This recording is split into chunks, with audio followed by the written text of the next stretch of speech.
очень интересный факт, говорящий о древней истории казахского народа. Друзья, ученые из Великобритании, России, Казахстана, Америки и Франции под руководством Алана Аутрема из Британского университета представили 3 доказательства, что лошади, кости которых были найдены в раскопках в Батайе, в Казахстане, говорит о том, что 5500 лет тому назад казахи, именно казахи, одомашнили лошадь. 5500 лет тому назад казахи на территории Казахстана одомашнили лошадь. Это доказывает исследования ученых из Британии, из Америки, из России, из Казахстана.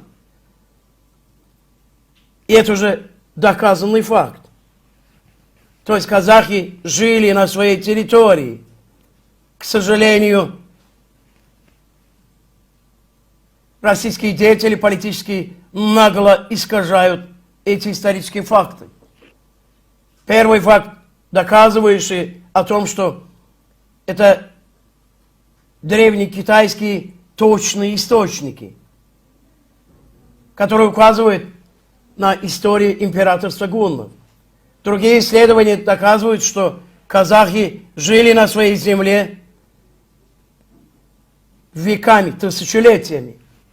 И только то, что именно казахские тюрки одомашнили лошадь, имеет историю 5500 лет. Это второй факт.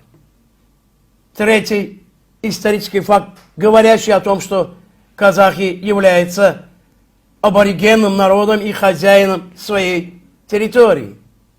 Друзья, вы знаете, что Сибирь – это тюркская земля. Сибирь имеет площадь 13 миллионов квадратных километров. Сибирь начинается от Урала до Тихого океана и от Средней Азии до Северного Ледовитого океана. От востока до запада 7500 километров, от юга до севера 3500 километров. Вся эта территория тюркская. Сибирь – это тюркская земля. Неужели Вальдемар Эйдельштейн, как сегодня он себя называет, Жириновский, найдет против этого какой-то контраргумент? Что Сибирь, оказывается, традиционно русская земля. Мы же не говорим. Сегодня все республики, которые вышли из-под оккупации коммунистов, большевиков, занимаются строительством своей государственности, которая была сломана именно Москвой, именно большевизмом, коммунизмом. Этими вонючими идеями они пришли в наш дом, поломали все, поломали государственность. Сегодня, видите ли, Жириновский говорит о том, что на территории Казахстана расслоение общества. Господи!